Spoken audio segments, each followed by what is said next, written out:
Welcome. I'm Stephen Zacharias, a museum educator here at the Campbell County Rockpile Museum, located in Gillette, Wyoming. Thank you all for joining with us today, be it virtually for today's program, Black Music on the Great Plains. The Campbell County Rockpile Museum seeks to provide our guests with immersive experiences that will engage you in the diverse natural and cultural resources, history, and landscape of the Powder River Basin. Located here in the Great Plains, it's a landscape that for centuries has been utilized by humankind and animals on seasonal migrations, necessary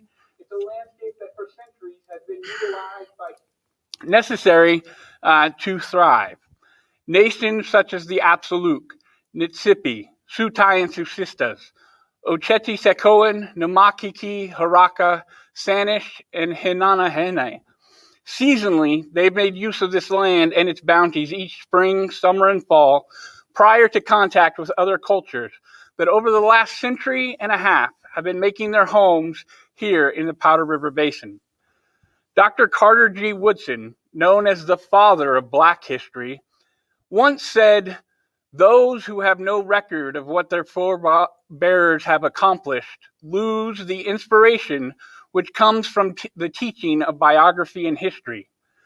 Dr. Woodson's efforts to create Negro History Week in 1926 planted the seed for what has developed into National Black History Month, designated by President Gerald Ford in 1976 in order to seize the opportunity to honor the too often neglected accomplishments of Black Americans in every endeavor throughout our American history. We hope that programs such as this one today will be able to move the needle even further, as Black history is more than just a month on the calendar, but rather Black history is an important piece of American history. Today, our goal is to take a look back at the post-settler era with a specific look at the African-American experience here in the Powder River Basin and how their experiences have had a lasting impact on music in America. We are honored to be hosting once again our special guest, the American songster, Dom Flemons. Dom last appeared here in Gillette, Wyoming as the highlight event of the Rockpile Museum's 2019, A Tribute to Black Cowboys weekend. He is a Grammy Award winner and two-time Emmy-nominated songwriter, multi-instrumentalist, producer, actor, music scholar, historian, and recording collector. And I am so glad to be sharing this space with him and all of you today. Ladies and gentlemen, the American songster has arrived, Dom Flemons. Oh, thank you so much, Stephen. It's a pleasure to be with you here at the Rock Pile here in the virtual setting, and happy Black History Month to you. Yes, thank you. And thank you so much for agreeing to do this with me again today. It's a little bit odd, and I'm still learning technology. I like that old school technology, the low tech, we call it in Living History World. Before we get too deep here today, though, I wouldn't wonder, would you mind sharing with us how you got dubbed the American songster, or how you became known as that? Well, sure thing, Stephen. You know, back in Phoenix, Arizona, where I'm from, I found that when I began to delve into early folk music, that includes blues and jazz and country music, I started to find that there was an area where a lot of the music that I was interested in, a lot of rock and roll and a lot of the type of music that was around at the time as well, I tried to find a way to be able to play a little bit of all of it when I did my shows. And over time, I started to try to find a term that wasn't rooted in just one single genre. And I was fortunate to come across a book called Songsters and Saints, which was written by a blues scholar named Paul Oliver. And he talked about how the songster first began as a term for a 19th century songbook that had a bunch of words to the popular songs of the day. And then later on, a lot of African American musicians became known as songsters because they were almost musical jukeboxes. And so for me, the idea of being a songster was something that was more in line with what I wanted to do. And then the idea of being the American songster was something that was definitely more in line because I feature a lot of songs from the United States in my shows. Yeah, excellent. I have to admit, I've been a fan of you and your work for a while. But there's one performance that probably endeared me to you more than any other. I had a former coworker send me a link to the TEDx talk that you participated in at UNC with Carolina Chocolate Drops. And for most of my career as a living history and cultural interpreter, I've tried to find stories and figures or events that were kind of lost to history or you didn't learn about in school. And my mentors have always told me that the goal as a historian, a living history historian especially, is to bring those things from the past forward, bring them to the present day so that people can learn from them and go into the future. And I really have to say, your take on reclaiming music history, you said it a lot better than all the words I just mumbled up with. Would you mind sharing with us your take on how you reclaim music history? Oh, sure thing. Well, one thing that's important to always think about is that with history, it's always a constant stream moving forward. So there are times when history that is far older than the history we know now might have elements that have been lost in time or they've been marginalized in one form or another. And I think it's our job as being the future generations to bring it forward. Now, one of the ways that I've interpreted how to move forward is through a term that a mentor of mine, Sule Greg Wilson, told me. And it's a West African proverb called Sankofa. And Sankofa is a phrase that means go back and fetch it. Bring the things from the past into the present and into the future. And kind of like you mentioned, Stephen, that's a lot of the work that I do, as well as I try to bring different elements of the past that I find to be relevant to the present day. And I try to create something that can be valid and also can be poignant for the future. Actually, I brought my little gourd banjo with me. This is, of course, a banjo that's made a little differently than your standard banjo made of metal and wood because it's made with a calabash body. But this one has a nice little family tree that features Sankofa birds on it. And so this is one way that Sankofa is represented in a visual form. And it's representing a bird flying forward, but touching its beak to its back wing, and representing the lessons it's bringing back with it. Actually, the banjo itself is kind of Sankofa when you really start to think about it. It's personified within an instrument because it's really a question mark instrument until you get a player behind it. I guess I could think of one of the most well-known songs that's about Sankofa is John Henry. Steel driving man.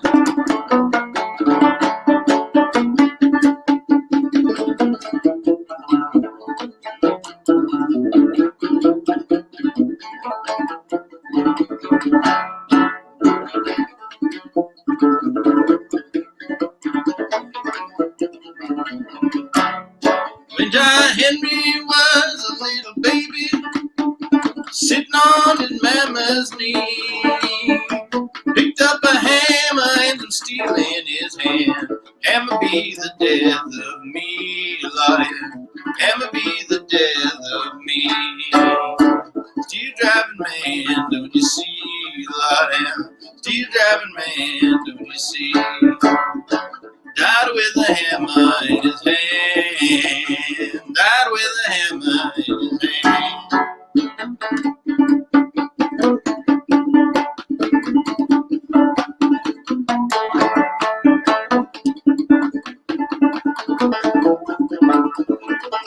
You hear the hammer ring?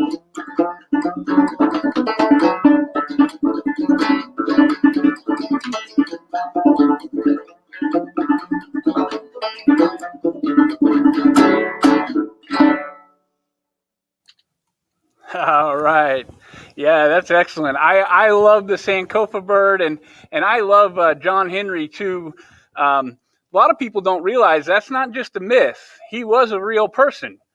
The Whitestone Media out of Atlanta, Georgia, they made a short that's available online called "The John Henry and the Railroad: The True Story of John Henry," where they kind of mix that myth and legend from the songs and storytelling and some of his real history. So who knows what's really true about John Henry, but I've always liked that song and that story, which is kind of what we're going to do here today. That Sankofa bird, go back, fetch it.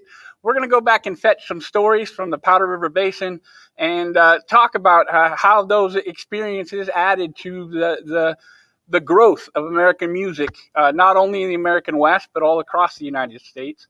Our first two happen to be some black cowboys that came up the Chisholm Trail, or the Texas Trail, as folks know it. Big Jim Simpson and his partner, Old Joe Proctor. They were two black cowboys who came to the Powder River Basin in 1884, and instead of returning to Texas, they stayed. They got hired on at a ranch called the Flying E Ranch near Piney Creek, which was located between Sheridan and in Gillette here in northern Wyoming, northeastern Wyoming. Joseph Proctor was made famous by the Montana poet Wallace McCrae wrote a great poem called Old Proc, and we'll talk about it here in a minute. But if you get a copy of Don Flemons Presents Black Cowboys, you will find a rendition of that right there on that album. Yeah. He came up the trail with his partner, Big Jim. Big Jim was known for using a soft twist rope instead of that stiffer rawhide lariat that everybody else used. Big Jim was also known to wrestle a Dutch oven, pots and pans, and he became a renowned cook in addition to his skills on the range as the region's best roper. Big Jim and Old Proc, they eventually parted ways in Montana, but they remained friends for the remainder of their lives. Old Proc settling on a ranch in the Rosebud country of Montana. And Big Jim, he ranched the remainder of his life just south of Hardin, Montana, along Soap Creek, near the Crow Agency. His reputation for that soft twist rope would leave a legacy on the Crow Agency for several decades. Anyone who used one of those soft twist ropes, they were known to be using a Simpsons rope, named after old Big Jim. And the Hardin Tribune reported that on May 1st, 1925, Big Jim had just successfully participated in the spring roundup at the ripe old age of 72, where he brought in 116 calves an hour using that same old soft twist rope at the age of 72. He was a man of many talents, and he was most remembered for his fiddle that he brought up along the Texas Trail, playing as they came to Wyoming and eventually Montana. He would entertain throughout the Powder River Basin. Many a ranch hand and traveler alike remembered Big Jim for his famous kitchen dances, particularly during those long, cold winter months that we're currently experiencing. It was recorded that only 4 couples were allowed on the dance floor at a time. Most always, there were 4 times as many men as there were women at those dances. The men didn't ever get enough dancing, even with the daylight just around the corner. With the women folks, though, it was different. They were ready to drop in their tracks, but they wouldn't own up to it. Jim Simpson, the roundup cook, was usually the fiddler, and he was a good one at that. These were just 2 of the many cowboys that came up that Texas Trail here in Wyoming, Montana, South Dakota, North Dakota.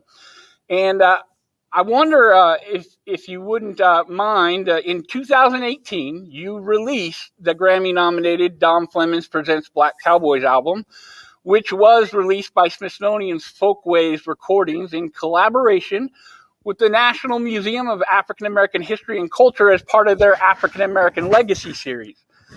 Can you share with us what inspired you to put this album together, and how did it come about? I mean, you got some pretty good connections there with the groups that helped you produce it. So please let us know, how did this all come about?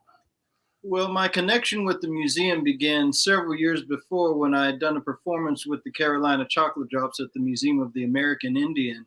And I saw that they had a booth set up for the day when the museum would eventually be raised up. And so I had been just a fan of the African American Legacy series for several years. And fast forward to the time when I finally decided to start putting all of this research, which I had acquired over the years about Black Cowboys, both with a focus on the written history of Black Cowboys, because there were a lot of stories that were written down. And then there was a musical history that was connected to first the John and Alan Lomax and their quintessential work on cowboy songs. And then later I would find the work of Jack Thorpe and his early songbook, Songs of the Cowboys, as well as his memoir, Partner of the Wind, to be sort of a connecting point for Black Cowboys in the musical sense. And of course, there were a lot of stories, like the story of Home on the Range, which was said to have been collected from an old Buffalo soldier over around the Alamo, or a song like Goodbye Old Paint, which was one that was collected by a white fiddler, Jess Morris. But the story that Jess told was that he learned it from a Black cowboy out on the range, one that was similar to our guy, Mr. Simpson, who was able to take the fiddle up the range with him. And even with Old Proc, as I got to know a wonderful poet by the name of Andy Hedges, he introduced me to the poem Old Proc by Wally McCrae. And the notion behind that poem, just in a general sense, just to save us from a full recitation of it, it's about a young boy that hears everything about this wonderful cowboy named Joe Proctor, who is well respected in his entire community. And at the very end of the poem, the boy gets to meet Joe Proctor. And the last few lines are that when his calloused hand gripped mine, surprise hit me in waves, because those old cowboys who cut no slack deemed it unimportant that Proc was black, and it wasn't worth a mention that Joe Proctor's folks were slaves. And I found that that part of the story was constantly of interest to me. That idea that Black cowboys out on the range, being able to make their own independent wages, free from the chains of slavery, literally and in some ways ideologically out on the range. The stories and the variety of people that made their way on the range, that interested me. So I found there was an abundance of material, and I just wanted to get a comprehensive overview of all of that material so that people like a person like myself growing up in Phoenix, Arizona, would know that there was a vibrant Black history that may or may not have been apparent to me. I found that I was a lot more, I guess I had a lot more colloquial history from my family, but to see tangible history that shows Black cowboys being a vibrant part of American history in a general sense, that gave me a lot of pride that I think I wanted to convey to anyone else. Excellent. Yeah. I'm so glad you put that album together, and it's had so much success. We were really glad you were able to come out here 2 years ago now. It seemed like a lifetime ago, but 2 years ago, have you here in town. It was getting it interesting to talk to you. You talked about you had some stories in and amongst your family. That turned out to be another connection between us, not just history-wise, but we both have a connection to the timber industry of Eastern Oregon in a place called God's Country, or known to the rest of the world as Wallowa County. Wallowa County, Oregon, in the eastern part of the state, is famous for cowboys and loggers and railroaders. And, well, one of your ancestors, my ancestors, they drive log truck, but one of your ancestors, he had a connection to the railroad there and the timber industry there in Maxville, Oregon. Shout out to Miss Trice and the gang at Maxville Heritage Center. Oh, yeah. Still interpreting that African American history, because you may have started in the West as a cowboy, but you could end up on the railroad, right? That's correct. And the railroad has so many different parts to it. There is the lumber that's needed to make the railroad. There is the wood and the iron, and especially when it comes to lumber, then you're working at the sawmill, and that has quite a few different jobs. Like for my father's father, he worked on what they called the green chain, which was a conveyor belt in which a lot of the lumber would shoot down, and you would chop off the small branches so that you would have sort of a just one single piece of lumber that you would then chop down into your 2x4s and your usable lumber. But my grandfather was there early on, just when they were just stacking logs. He'd his whole family, which were, I believe, 13 altogether, came out from East Texas, and all of them settled in Flagstaff, Holbrook, and McNary, which are now different parts of northern Arizona, and then McNary nowadays is a part of the Dene Reservation, and so the layout of the land was still very fluid up until the time my father grew up in the 1950s and the early 60s. And so my dad would always tell me these stories about going with his father to the sawmill. And I didn't necessarily find there to be a connection to cowboys necessarily. But as I started to see these bigger histories, especially when I started to get into some of the history of someone like, say, a Nat Love or someone like that, all of a sudden, a singular life can go all the way from the end of slavery days, moving all the way into the Industrial Revolution. And then for Nat Love himself, he lived till 1921. So he lived until the early 1920s, seeing the First World War and the Spanish-American War. And I mean, what a number of life transitions you would have to go through in terms of technology and in terms of the way one is living. And of course, in Nat Love's book, to see his whole life in detail is quite it's quite a fascinating read. Yeah, he was a great character. He spent some time here in the Powder River Basin, became known as Deadwood Dick, or at least one of the Deadwood Dicks, over there in Deadwood, South Dakota, just a couple hours away from us here in Gillette. He inspired you to write your own song about his life, did he not? Yes, he did. I actually I have a small bit of the Black Cowboys liner notes, and I recommend that everyone read this wonderful book, the life and adventures of Nat Love. And let's see here, he has such a beautiful way of writing.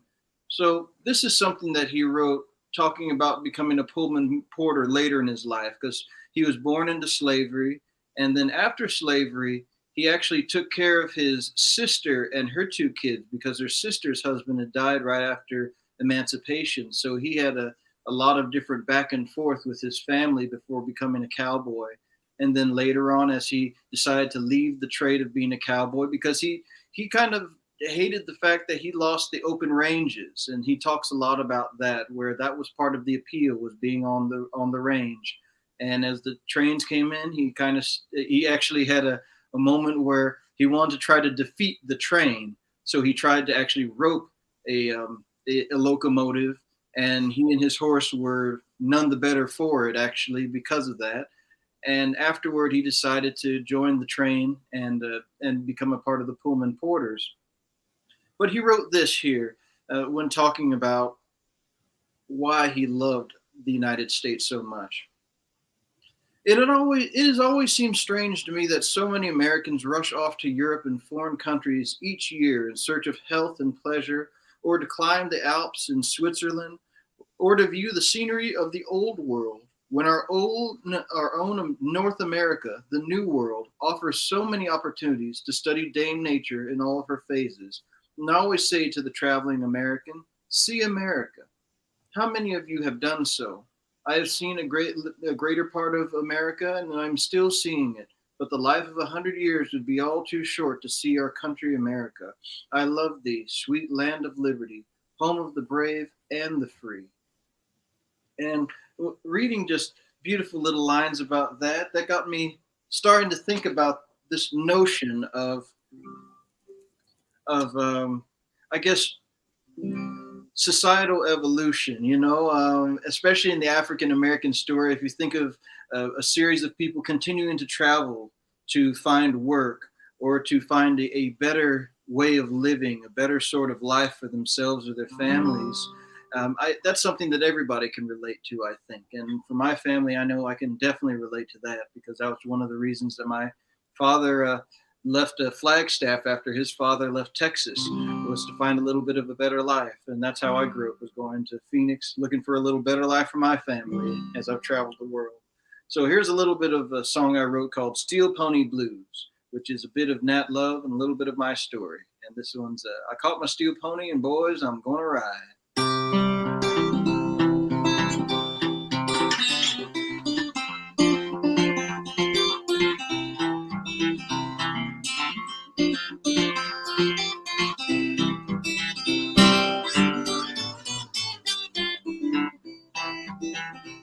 When you get down to Holbrook, you won't find me there. Good Lord, I caught the first thing smoking down the road somewhere. Caught the first thing smoking down the road somewhere.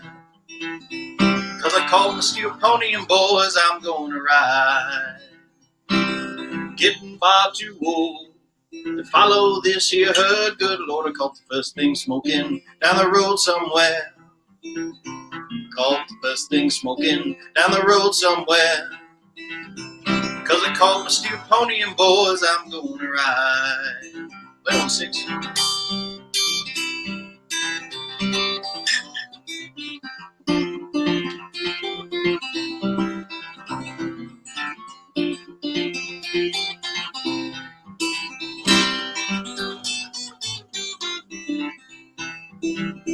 Now they call me Mr. Flemons, 'cause I done tore that guitar down. Good Lord, I caught the first thing smoking down the road somewhere. Caught the first thing smoking down the road somewhere. 'Cause I caught my steel pony, and boys, I'm gonna ride. Go on, get down the trail.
Now they call me Mr. Flemons, 'cause I'm a pull porter now. Good Lord, I caught the first thing down the road somewhere.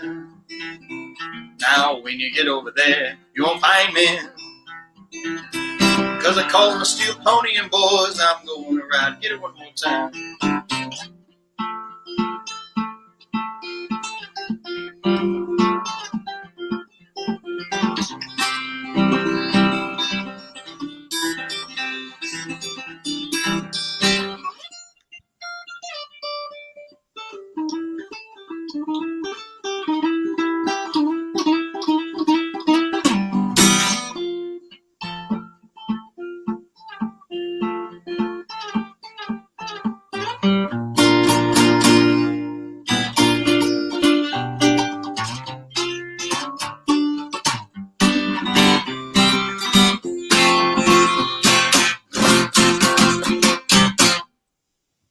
Yes, thank you.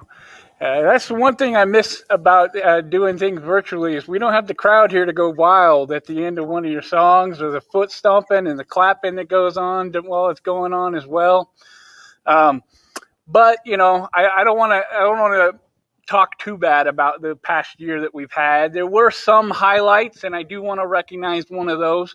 That's the reissue of your new collection, your 2014 album was reissued as Prospect Hill, the American Songster Omnibus. And this reissue particularly had a new third part to that album.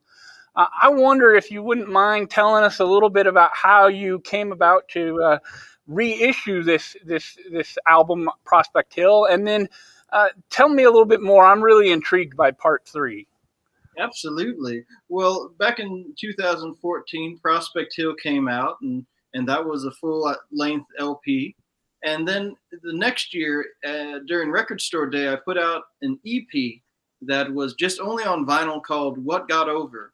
And so it was one of those things that I was starting to just try to think about how to reissue the album in general, because I wanted both albums to come together in a single package. And it just ended up being one of those things when I went back to the engineer, Jason Richmond, who did the album with me. He sent me 12 additional tracks that all of a sudden I decided to make that into a third part.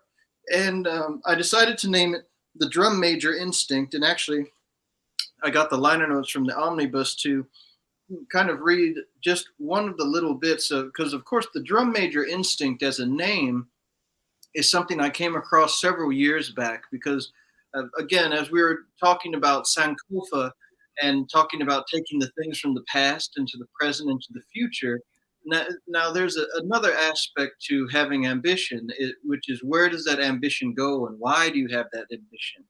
And a couple of years back, I was writing an article for the Oxford American magazine, and I was writing an article on Thomas A. Dorsey, the famous gospel songwriter. And in the course of doing research for his story, I came across this sermon that was preached by the Dr. Martin Luther King Jr. And this was a lesser known piece, and it was talking about the parable of the prophets James and John. And James and John, the story goes that the two disciples go to Jesus, their master, and they ask that at some point, if when the time was right, if they would have a chance to be ascended to the foot of the master, and they could, be the master of their own destiny. And the other disciples actually scorned them, but Jesus says that it's all right, and that it's not for him to choose if you get to be the master of your own destiny. So taking that parable, Dr. Martin Luther King Jr., and this was his final sermon to the congregation at Ebenezer Baptist Church in Atlanta in 1968. And King chose to use the parable of James and John to describe the state of the civil rights struggle by saying, "We must understand that we all have some of those James and John qualities, and there is a deep down within us an instinct. It's kind of a drum major instinct, a desire to be out front, a desire to lead the parade, a desire to be first. And it is something that runs the gamut of life. And so, before we condemn them, let us see that we all have the drum major instinct. This desire is the basic pulse, the basic drive of human life, this drum major instinct." And for me, that was something that, with a third part to this record that would be all instrumental and all based around beats, I thought that was a wonderful thing. Of course, in my work, I'm always trying to push forward and not backward. Well, that's awesome. I have to let you know that is actually my favorite Martin Luther King speech. I know everybody else does I Have a Dream, and I was big on The Other America for a long time until I heard that sermon, the Drum Major Instinct. And I encourage everybody later today or tonight, go back on YouTube, look it up, and just sit back and listen for about 38 minutes. It's well worth your time. So yeah, I appreciate you sharing that with us. Absolutely. And the drum major is important. It was important here on the Powder River Basin. Powder River Basin was home for a short time to the Buffalo Soldiers. We had 4 regiments that spent some time here in our region. Over near Buffalo, Wyoming was Fort McKinney. Fort McKinney was home to the 9th and 10th Cavalries. And then off to our east near Sturgis, South Dakota, we had the 24th and 25th Infantry Colored Regiments. These Buffalo Soldiers, as they were known, would be called up during Indian campaigns. They would enforce martial law in the mining camps of northern Idaho. They would assist local law enforcement during the free speech fight of 1909. They'd serve as caretakers for our first national parks and would serve overseas during the Spanish-American War, the Philippine-American War, the Great War, and World War II. These elements, they all have their unique stories in our region, but perhaps the most interesting experience of any four regiments that came through the Powder River Basin of these Buffalo Soldiers, it had to be an element of the 25th Infantry that in 1897 were formed up into a bicycle corps under the command of 2nd Lieutenant James Moss. They made a 2,000-mile journey from Fort Missoula, Montana to St. Louis, Missouri. It was, quote-unquote, not a sizable organization. This department was restricted to 1 lieutenant, 1 sergeant, 1 corporal, 1 musician, and 5 privates. One of them had to be a good mechanic. Their journey to St. Louis would take them through Sheridan, Wyoming, Buffalo, Wyoming, parts of Campbell and Crook counties all the way across Wyoming onto Sturgis at Fort Meade and beyond.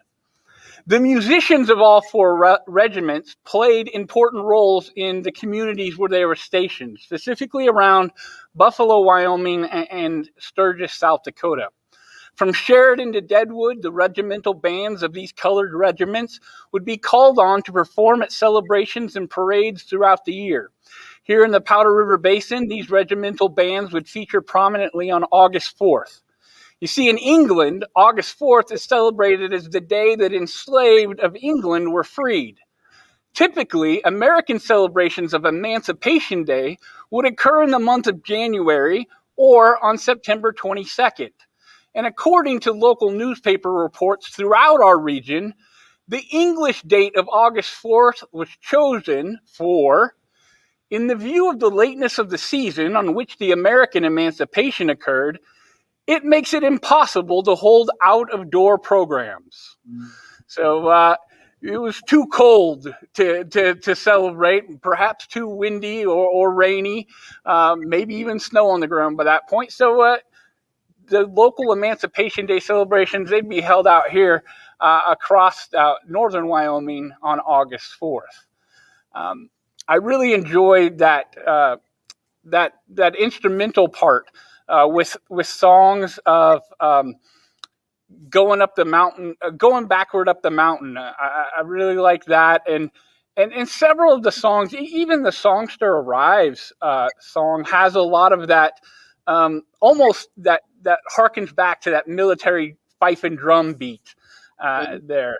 Absolutely. Well, that's part of my training as a musician. Even before I started playing guitar, I was playing drums in the school band.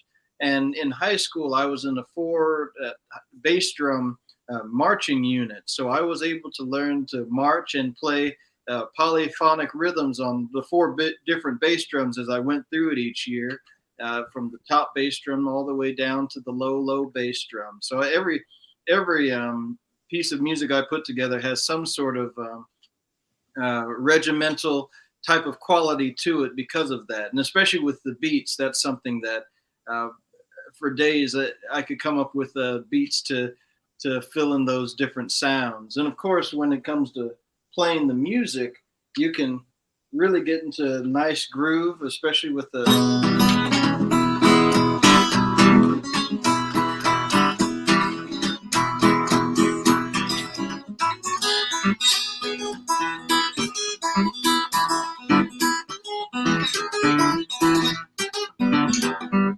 and you can start getting into a little bit of the roots of the blues just by doing that with a little bit of a nice little beat next to it. Yeah, that's excellent. Thank you. Yeah, those regimental musicians, they would go on to affect a lot of the music. Like you said, it's even still affecting some of the music that you write and compose today with that drum beat there. One of the former musicians in the military was a local man, ended up in Casper, Wyoming, a man by the name of Matthew Campfield. Matt was a unique individual. He had been enslaved in his native Georgia and escaped to freedom to enlist as a musician with the 57th U.S. Colored Volunteer Infantry in Arkansas. By the time he was honorably discharged, he was a principal musician with that same 57th U.S. Colored, and was discharged at Fort Leavenworth in Kansas in 1866.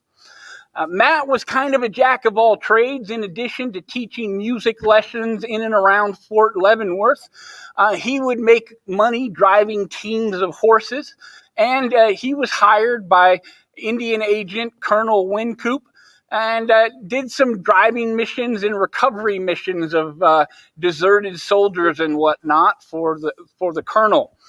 Unfortunately, it was during one of these recovery missions that he and his horse team got stuck in a snowstorm between Fort Harker and Fort Larned in Kansas territory. And he ended up hospitalized in the Army hospital. And about 20 months later, he had to have both his feet amputated at the ankles because of the damage from the frostbite. He would then be fitted for a pair of wooden prosthetic. If you look onto the left side of your screen, you can see Uncle Matt there sitting on the rail outside of one of his barber shops. And those are hand-carved wooden feet he's got there that he was able to get around on for the rest of his life following that incident there in Kansas. He and his wife, Fanny Davis, they made their way to Wyoming originally, ending up at Fort McKinney there in Buffalo, Wyoming. And he would establish a barbershop and later a restaurant there at Fort McKinney, serving the soldiers and families that live around there. But don't worry, he did continue teaching music lessons as well. And in 1882, he appears on the Johnson County Democratic ticket as a council member for the upper house of the Wyoming Territorial Legislature. He received one vote. It's understood that one vote was Miss Fanny, his wife. She cast that ballot for him in 1882. And by 1888, the Campfields had settled as one of the original families in Casper, Wyoming, where they would participate in establishing the community. Matt would continue to provide music lessons, of course. He opened a barber shop and became quite successful there in Casper, Wyoming, running that barber shop. And in 1892 and again in 1894, he appeared on the Natrona Democratic ticket and won the election for county coroner. Back then, they said they voted for someone's character more so than the color of their skin. Again, this is before the turn of the century. Things would change eventually, but Matt, he didn't live long enough to see all that. As old age and health, he would pass away in 1897, and his wife, Fanny, she would return to Fort Leavenworth for the remainder of her life.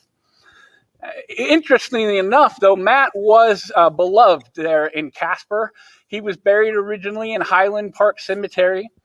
And like I said, he passed away in 1897. In 1958, several Casper area black churches banded together to start raising money to have a proper headstone replace his wooden marker at the cemetery.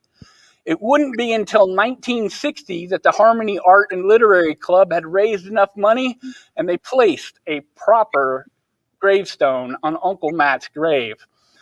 And finally, in 2001, a new city park was dedicated as Matthew H. Campfield Park. To this day, that park serves as home to the annual Juneteenth celebration that happens every June, celebrating emancipation in Casper, Wyoming. Now, We do talk about a lot of the men that appear in the history, and usually it's white men that are recorded in history, and then we have to dig deeper to find those black and Hispanic and Native men that had an impact. And sometimes you have to dig even farther to find the women, because there were women out here making history all throughout the American West, especially here in the Powder River Basin. A unique style of American music.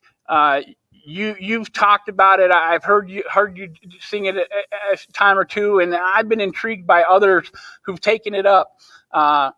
The American music style of the holler. Some realize that it started as a field holler, a slave holler out in the fields, to river haulers all up and down the American South, the raft runners that would run logs to the ships in the Gulf of Mexico and the coast of Georgia, to cattle haulers, to the guys out on the plains trying to round up their cattle, or in the piney woods of the South trying to get them to come. When you call timber haulers so you don't get shot by hunters, or somebody thinking you're trespassing on their land. Hauler music is unique in sound and style, but in purpose. You featured this style of music on your Black Cowboys album with the song Black Woman. Would you mind sharing the story of that song, and then perhaps give us a little rendition, if you wouldn't mind? Sure thing. Yeah. Well, Black Woman, that's a song that I picked from one of the many recordings that was made of a woman named Vera Ward Hall, who came from Livingston, Alabama. And she was recorded by Harold Corlander as well as John and Alan Lomax. And I'll read just a little bit of kind of what really got me thinking about this song as an important place on the Black Cowboys. Now, this is a little quote from William Loren Katz. He wrote in his book, Black Women of the Old West, "It has been argued that since African American women were a tiny minority within a Western minority, omitting them from popular cultures, including books, music, and film, was hardly an act of discrimination. Although few in number, they earned an honored niche in the saga of the wilderness. As the nation grapples with the history of its multicultural past, the story of the frontier African American women deserves a telling." And one of the things I found, even as I've been researching farther, is that many of the African American women I found, many of them were educated women who came out from the East, or they came out from an urban center and then decided to do homesteading on their own. Or they would be someone kind of like a stagecoach Mary Fields, who was someone who was asked to come out because she had friends that were out in Montana. But let me sing a little bit of Black Woman for you. This is one that just sort of talks about how important a woman can be on the range. Well, come here, Black woman.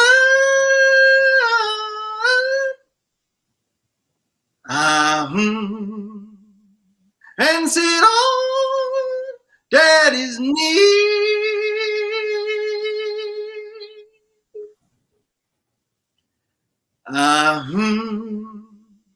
Oh, well, I've got something to tell you, pretty mama.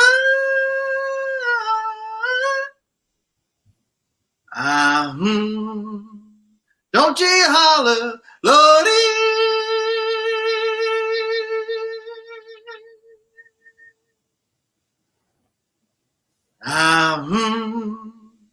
Oh, well, I'm going back to Texas.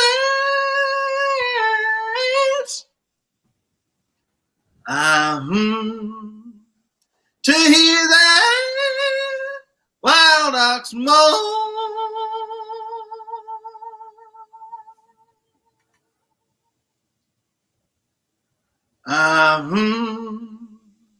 And if it's morning don't suit me, Black woman,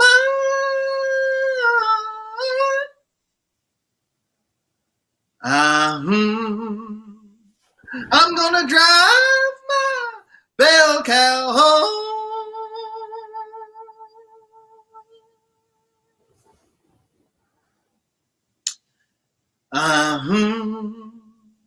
Don't your kitchen feel lonesome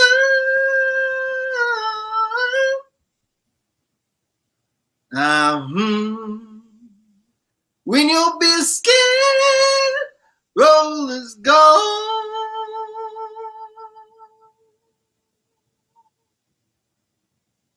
That's it.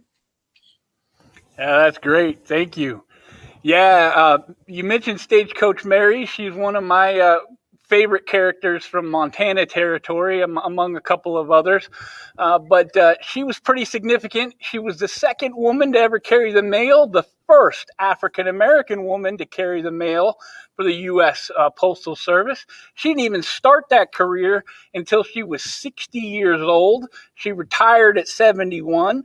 She preferred to use a stagecoach and her mule Moses to pull that stagecoach in order to deliver the mail. However, if the snow got too deep and Moses couldn't make it, she always completed her route, even if she had to use snowshoes. She had a reputation for smoking, swearing, and fighting, and the bishop at the mission where she originally worked eventually banned her from that mission, is why she moved to town there in Cascade, Montana, and took up the mail route. When she retired from Postal Service, she ran laundry out of her home and would provide birthing and nanny service to all that needed it throughout the Great Falls, Montana area. Montana native and film star Gary Cooper, he remembers meeting Stagecoach Mary as a young boy and says, despite being born enslaved, Mary lived to become one of the freest souls to ever draw a breath, or a 38.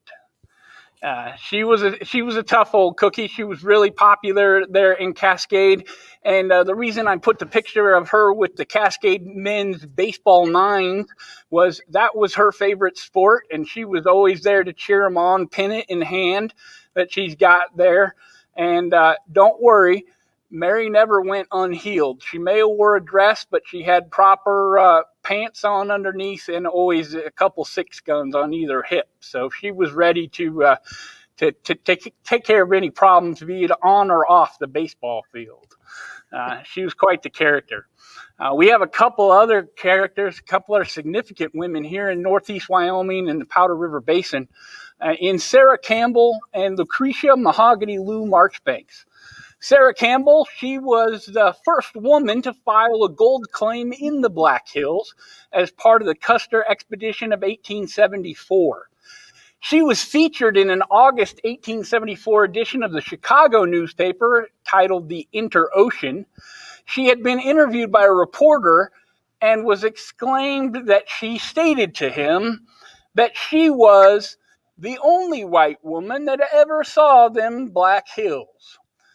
A claim she would make for the remainder of her lifetime, as she was born her master's daughter in Tennessee and therefore had white blood in her.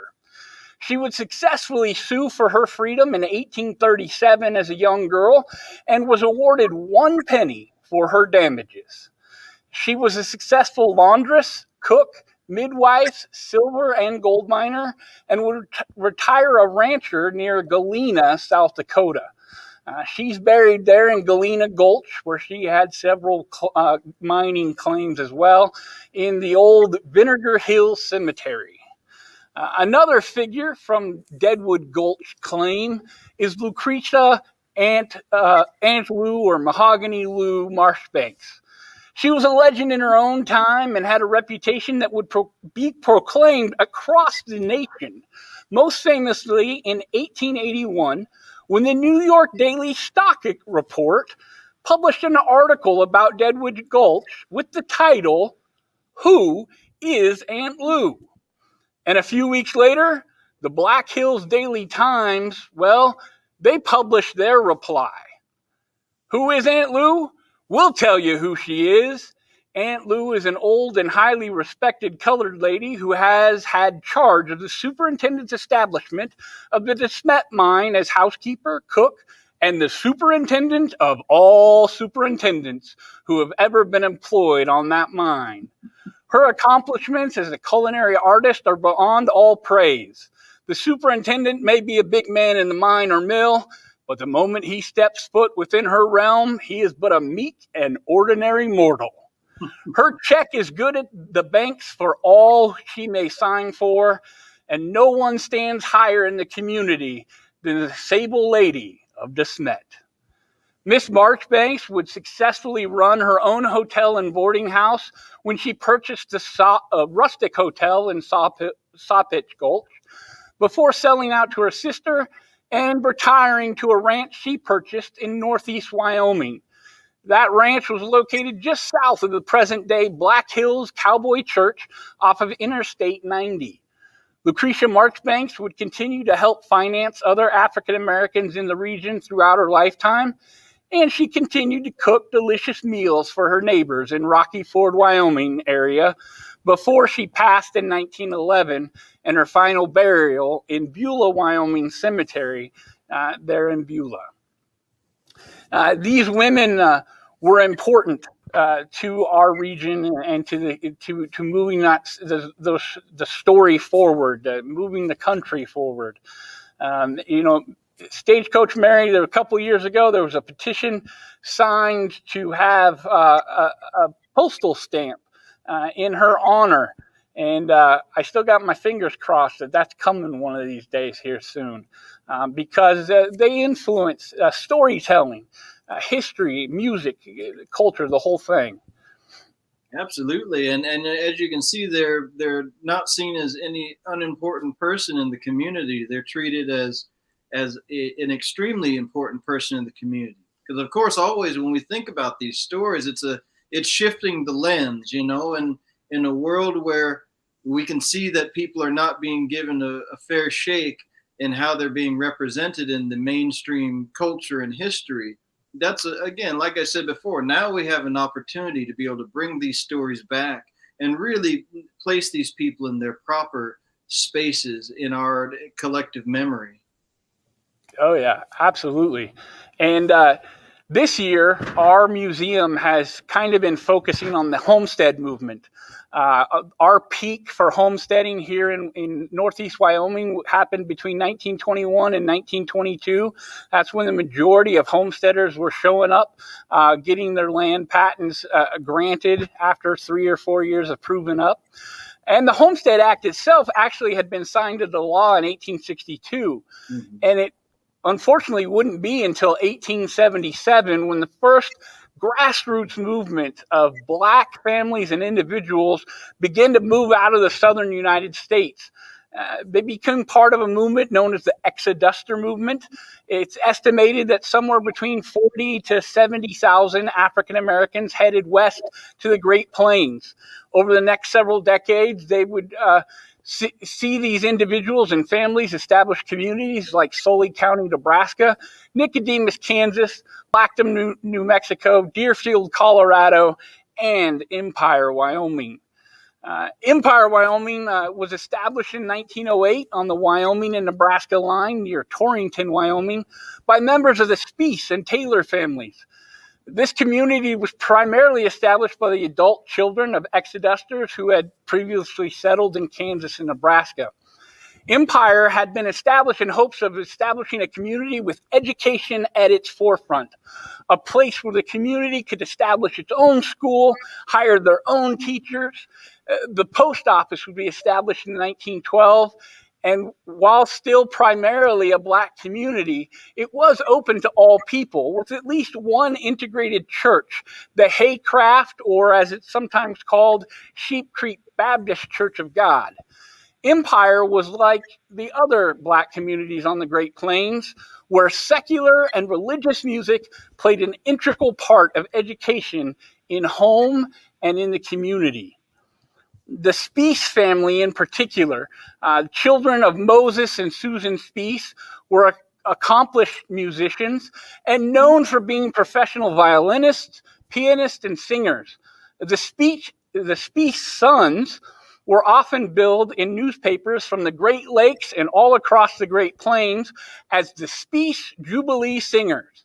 They would tour for profit, and their formal concert style was not always well received by their white audiences, who preferred the more controversial minstrel shows. Within their own communities of places like Westerville, Nebraska, and Empire, Wyoming, the Speece brothers' musical talents were far more accepted. Radford Speece, seen there in the bottom right-hand corner, he orchestrated the Westerville Grand Musical in 1903. This program consisted of a mostly all-white cast, and Rad was responsible for staging and directing the performance. And his brother Charles was the featured singer. Now, these Jubilee singers, they oftentimes would develop two different programs, one for the white audiences and one for their communities back home. The minstrel show, it changed music, did it not, Dom? In your experience, the way that music was accepted and played and kind of mixed even sometimes too. I know that Stephen Foster was a controversial composer, but he was enjoyed by both black and white audiences. Well, one of the ways to think of the minstrel show is to, again, think of a world where black music isn't seen as a literal piece of the American fabric. So the minstrel show is partially built off of the idea that you are seeing African American musical stylings, lifestyles, and behavior as you would see on a southern plantation. So that is the premise around the Blackface Minstrel Show. Now, granted, there is a lot of offensive humor, there are a lot of stereotypes, and there are a lot of assumptions about Black life that are made within the minstrel show that make it completely unacceptable for the day. But if we think about the minstrel show as being one of the first programs to feature all American music and for it to be a nationally codified style of performance. Now you can imagine that each minstrel show that travels from one part of the United States to the other begins to start sending a general American popular music trend. And so Stephen Foster is a part of that. He wrote for a minstrel show, the Christie's Minstrels, who were very popular, and the Christie minstrel style became one of the standardized minstrel forms. Now, when we start talking about the Jubilee singers and that movement, see, now one of the hardest things for people to understand is that outside of the theater, they couldn't understand that the Black people they knew in their own life might not be like the ones that were in the minstrel shows.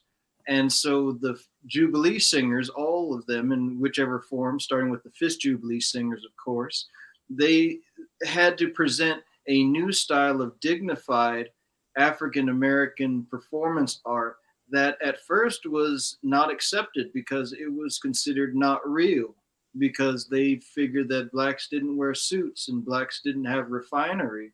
And of course, that's absolutely not true. And as you get deeper into the 1880s and 1890s, you start to find that there are very prominent Black communities that are developing, that almost in an age of strict segregation that would grow in the 1900s, you start to have now, you have African Americans that are now building their own musical institutions just to show that they are able to create something new and unique. And again, raising the peg and moving it forward in their own generation. Absolutely. And the community of Empire was no different. One of the families, the Taylor family, specifically Reverend Russell Taylor, he established one of the churches, Grace Presbyterian Church. And music, again, was at the forefront of that experience, both secular and religious. He established the Jubilee Singers. Several members of the Speece family and the Taylor family were college-educated men. These were gentlemen who had college degrees, and they were in those suits as part of the Grace Presbyterian Church, the Jubilee Singers. They were established and would last for about 8 years there in Empire. In 1913, when Goshen County was officially organized here in Wyoming, the Jubilee Singers of Grace Presbyterian Church were the featured performers at the courthouse steps in 1913. They were again featured at the dedication of the Red Cloud, Wyoming Union Presbyterian Church in 1917, and the Red Cloud community actually raised enough money to pay all expenses for the Jubilee singers to make their presence there in Red Cloud, Wyoming, as part of that dedication as well. They would perform at funerals, fairs, all sorts of experiences throughout our region, coming out of that little Grace Presbyterian Church there in Empire, Wyoming. Unfortunately, about 1920, Empire ceased to exist. Outside pressures, feelings of hatred and despisement of Black citizens in that region eventually forced members of that community to flee, heading to Nebraska and Kansas, where their parents had originally been part of the Exoduster movement. Some would also continue to move west and head into the Black communities of Cheyenne, Casper, Rock Springs, and Sheridan, Wyoming. And others still came to the Great Plains in establishing a new life for themselves. They didn't always end up in a community of people who looked and had histories like them. The brand for the 16 Bar 1 Ranch in the Harney Hills community near Lusk, Wyoming, was a testament to the racial disparity of the region, despite being located in a place known as the Equality State. Jim Edwards, he was once lauded by Ebony magazine as the greatest Negro cattleman in the West. He had come to Wyoming with his father in hopes of working the Cambria coal mine, and while little is known about what really happened, Jim and his father were not welcomed upon their arrival in Newcastle, Wyoming. Some reports even suggest Jim's father may have been lynched. But what is known is that Jim escaped Newcastle and eventually found himself in the employ of the Wilson Brothers Ranch as a sheep herder on the running water. That running water is now known as the Niobrara River here in Wyoming. He worked his way to ranch foreman before a disagreement between Edwards and the Wilson brothers resulted in a legal dispute. And Edwards won. He was placed on his Harney Creek homestead as a result of that legal dispute. Being the first Black homesteader in the entire region, Mr. Edwards purposely chose his brand 16 Bar 1 to note the ratio of white to Black men in the area that he lived. Following his marriage to his wife, Lethel Dawson, in Denver in 1914, well, that's when the real success of the 16 Bar 1 began. Miss Lethel raised all kinds of poultry and often received mail that had been addressed simply to the Turkey Lady, Keyline, Wyoming.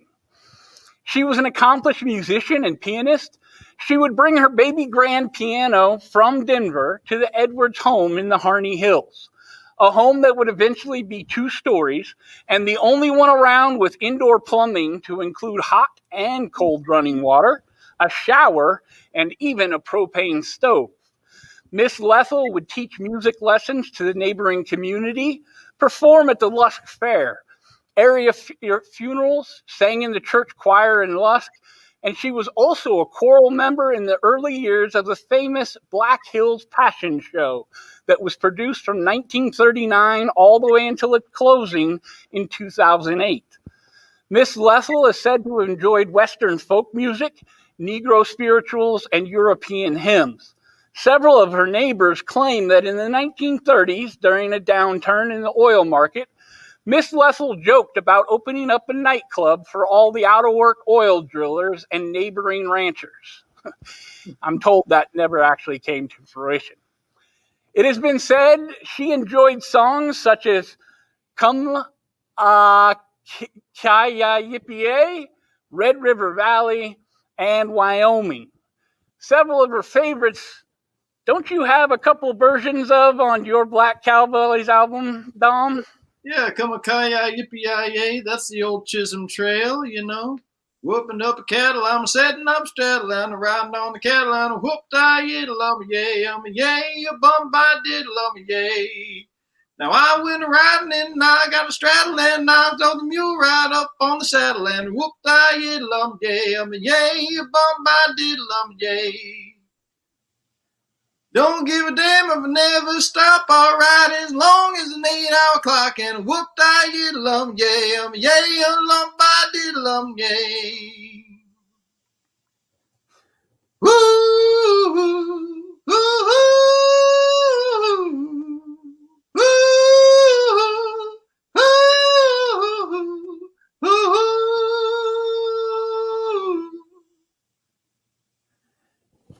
Excellent.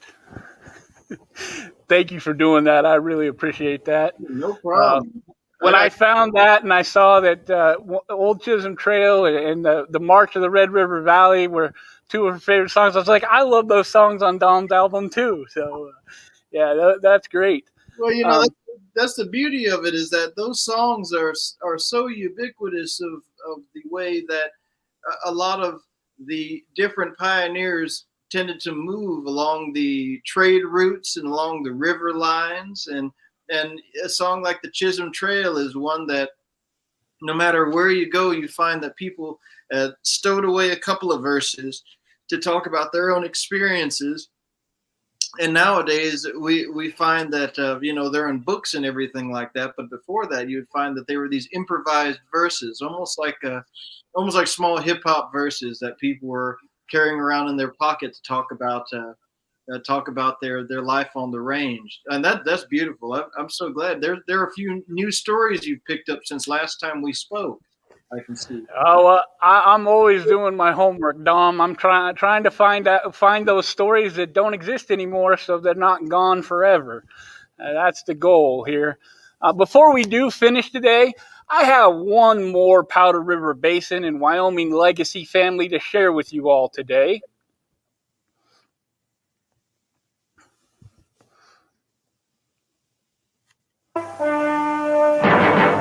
I'm Walter Jackson.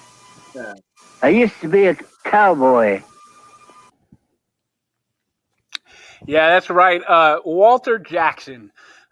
This is one of my favorite characters. He's going to bring us right up to the modern era. Walter Jackson, that clip you just heard, he appeared in a series that was produced by Washington State University called South by Northwest. And it tells the story starting from Lewis and Clark in York, the enslaved member of that party, all the way to the present day, at least the 1980s present day. Stories of different black Americans who made their way out west. And the character host was Mr. Walter Jackson. Walter Jackson was the first African American to be born in Montana Territory. His father had come up the Texas Trail, and his mother and grandfather had immigrated from Indian Territory. His father was killed in an accident several months before he was born there on a ranch in near Great Falls, Montana. Unfortunately, Walter's mother had also passed away before he had reached his teenage years. The rancher for whom his father worked was a man by the name of George Willison, who had made his way to Montana from a place called Pendleton, Oregon. He took young Walter in and raised him as if he was one of his own kids. And that would factor in later into Walter's life. By age 17, Walter had found himself right here in the Powder River Basin in Gillette, Wyoming. He would make a name for himself as a cowboy who worked many of the different ranches for the likes of men like Chuck Fitch, John Hines, the Key Lines, and among many others here in the local area. Now, he was one of the only few black men in the area, and some friends of his who worked down here at the railroad, at the depot, they encouraged him to make a trip east. One of them even slipped him her sister's name. So, cowboy hat on head and dressed as he dressed for work every day, he boarded that train and headed east to Cape May, New Jersey, where he looked that gal up. Her name was Helen.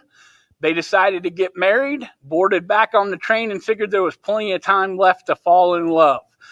They made their way back here to Gillette, and eventually his city gal wife from Cape May, New Jersey, Helen, she was sick of the cowboy and rural life and convinced her husband to give up cowboying and move to the city of Sheridan, Wyoming, where he went to work for the railroad for the rest of his life. While they didn't have any children of their own, Walter and Helen did raise a couple of their nephews, two of which, Ernest Morris Wright and Kenneth Morris Wright, graduated from high school there in Sheridan and then enlisted to serve in World War II. Ernest would serve with tanks in the 4th Cavalry Brigade. He was part of the D-Day operations there on Normandy Beach. His brother Kenneth would become a Tuskegee Airman. And while he was in Tuskegee, Alabama, there training to graduate, his son, Kenneth Wright Jr., would be born. Kenny Wright Jr., he would make a name for himself as a jazz pianist, recording artist, and producer, known as the Piano Man amongst his groups there in Southern California. He and his wife, Miss Norma Wright, they would have several children, and one of those would go on to carry on this family's musical legacy. His name's Ken Wright III, a.k.a. Mad Skill. He's a Christian hip-hop artist who, as a young boy, still in his diapers, would soak in the music emanating from his father's electric piano, known as Bertha, and would be welcomed into studio jam sessions, all of which ignited an intense passion for his musical expression. I really like to finish with this Wyoming family because they continue to disperse. You know, the nephews all ended up in different places. The World War II vets, they ended up in Alexandria and Arlington National Cemeteries, buried with honors there. They had another brother who ended up in New York, and he's buried there. Kenny Wright Jr., he's buried at the base of the Hollywood Hills sign there in Forest Lawn Cemetery. And his son is still performing rap battles, R&B. He's a Christian artist there. So we've kind of come full circle with our Wyoming characters here. I really appreciate you, Dom, taking the time to talk about some of these stories and how music has been affected by the lives of some lesser-known characters from American history. Without a doubt, Stephen, it's been a pleasure to be here with you. And I hope that within this presentation, people have seen the power of what a single individual within a community can do. And that's one of the things with each of the stories that you found, is that there are families associated with many of the stories you've told, but many of them are the story of single individuals that had to just carve out their own pathway, and through their own skills and their own knowledge, they were able to use those things to really be able to transcend the lot that they were given. And I think that that's something that is just something that's always praiseworthy about every single one of these individuals. And that's, to me, has always been a point of inspiration for the entire idea of Black Cowboys and Black Western pioneer culture. It just gives you a sense of what an individual can do. Yeah, absolutely. I would be remiss if I did not point out some of the highlights for me of 2020 were some collaborations that you yourself got to participate in. I really appreciate you collaborating with me here today, but I have to say, the first collaboration that brightened my days numerous times throughout the year 2020 was your Shake Your Money Maker with Reverend Peyton's Big Damn Band. That song just made some really hard days a whole lot better. And so I wanted to say thank you for working with Reverend Peyton on that one. I don't know how many times, just play it on YouTube, and it makes all the difference. Oh, I appreciate that one there. I'm glad that one was able to come together. That was a wonderful several several different moments coming together. I was asked to co-host the Blues Hall of Fame Awards 2 years ago now in 2019. And at the big jam at the end, it just so happened that Rev Payton was pulling together Shake Your Moneymaker to do for the big jam, which they asked him to do. And part of the reason was because I had inducted the Shake Your Moneymaker record by Elmore James into the Blues Hall of Fame that evening. And so we got to playing, and in the course of the jam, I noticed in the rhythm section, Rev Payton was rocking it with Steve Cropper, the great Colonel Steve Cropper from Booker T and the MGs. And from that moment on, I knew that we had to get together and do a record. So we just jumped right into the Sun Studios about 4 or 5 months later and cut a really wonderful single. Yeah, it was great. And like I said, it's one of the fun songs. It'll pick you right up when you're having a bad day. Mm-hmm. It's just a great song to listen to. But I would be remiss. 2020 was a challenging year for everybody for all sorts of reasons. But you were a part of another collaboration, and this was kind of a top secret mission as I understand it. And nobody knew about it until it was released. But you were able to partner with Tyler Childers on his new album, A Long Violent History. It was a secret project, but I would say it was the most timely project and important piece of work that I witnessed in all of 2020, especially that final song on the album, the title track, A Long Violent History. The stuff you guys were able to do instrumentally with all the other songs, and then that final song to be the only one with lyrics. And those lyrics are just so important for our world, for people of all backgrounds, of all kinds. How did you get to be part of such an amazing secret project? Well, with that one, I was thankfully I've been good friends with the co-producer Jesse Wells for many years, and Jesse and I met years ago working at Apple Shop, which is a wonderful nonprofit and a venue that's dedicated to preserving traditional Kentucky music. And so I get a call from Jesse, and I had heard Tyler's music before, but Jesse called me and asked me to be a part of the record. And he laid out what we were going to do. We were going to do a traditional fiddle record. So I brought down all of the gear, all of the artillery with me, and I just came in with an open mind, ready to jump in and fill in whatever parts needed to be filled in. And so I was just so pleased to see that Tyler had become such a formidable fiddler at that time, and that they had also brought in such a wonderful group. And I was glad to be able to join everyone else there, from Andrew Marlin to John Haywood and Chloe Edmund Stone, and a real nice all-star group. So I was able to be a part of that, and I got a little kick out of that session as well. Tyler hit at his house. He'd in the moments leading up to the session, there had been a sinkhole that had gone through his driveway. And years ago, when I used to travel in Kentucky before I had a phone all the time, I used to go through all these backwoods and I would listen and perform and record with a bunch of different traditional players. And so in a way, as we geared up for the session, we had to take an old cattle road. And so I had to take that little windy road to get to Tyler's house to start recording.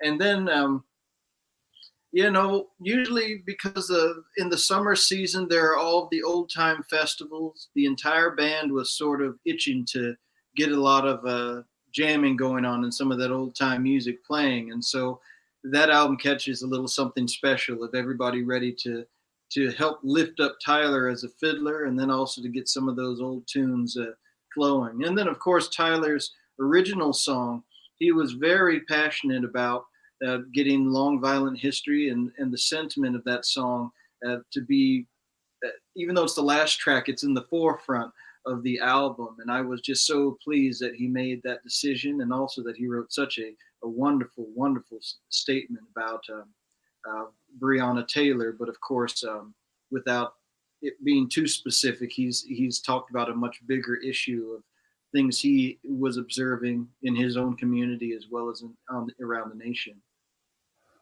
Yeah, it's a super powerful piece. It's something that I encourage everybody to look up and listen to. It's one of the favorite albums that I purchased this year in 2020 was that one, and it was a real shock to see your name associated with it, and then it was a real wonderful surprise because I just love all the different instruments you use. I'm a big fan of whenever you bust out the jug or the quills. I encourage everybody to go to your website, the americansongster.com. You can find out more about Dom's music and which album you should buy next. I say you should buy all of them, but I understand you got to do them in order sometimes. I really want to say thank you, Dom, and to your whole team for being willing to try something out here with me for Black History Month for our little museum here in Gillette, Wyoming, the Rockpile Museum. Really enjoyed having you on the line with us today. I look forward to the day when we're all back in the building, and one day I'm going to get to the Grand Ole Opry when you're on stage. That's my goal, definitely.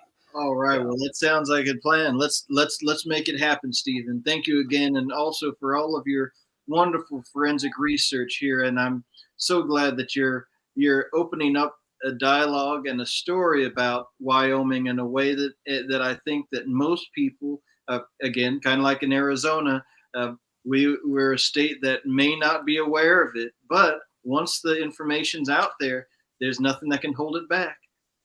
Oh yeah, absolutely. I would be remiss. I gotta stand on the shoulders of the guys who came before me. I do want to give a shout out to Professor Todd Gunther down at Central Wyoming College and Robert Gilbreth, who graduated from the University of Wyoming. Their writing and their research inspired me to dig deeper and gave me a starting point or a diving off point. In addition to the music of Black Cowboys, where I was able to go and find more about these stories. I do want to give one final shout out to the newly opened and new museum that I haven't even seen yet. I'm really excited about it. But we do have the National Museum of African American Music located in Nashville, Tennessee. And there's been some great press on them recently. I encourage you to look them up. Next time you're in Nashville, go and then send me a message. Tell me how it was. The one thing I'm really excited about is I hear they've got these RFID chips in the pass. And so you can have these interactive experiences, specifically with the Nashville Choir, where each experience is recorded to that chip, and then you can download your experience later that you had in the exhibit. So that's technology way beyond my capabilities and thinking, but I am excited to see that. So maybe I'll come catch your show, and then we can sneak out and go see the museum together one day. That sounds like a plan. I've got a jug in there. So I got to see how that looks on display, and also I haven't heard about this technology, so I really can't wait to check out the 21st century, the new 21st century, you know. Right, exactly, yeah, definitely. Well, thank you so much, Dom, again for joining us today. I want to say thank you to everybody that's watched. We will have this posted here in a little while to our YouTube channel. Thank you all for participating, sticking around, being part of this experience today. Dom, what's next for you? You got anything exciting coming up?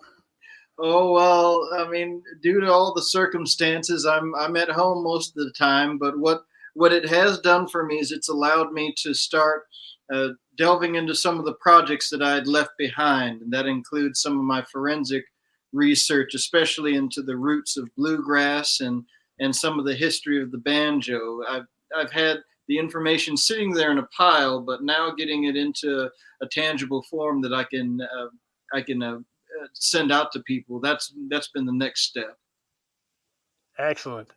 Well, thank you so much. All the best to you and your family. Stay safe, stay healthy. Enjoy the rest of your afternoon. Thank you so much, Dom. All right. Thank you so much, Stephen. Take care now.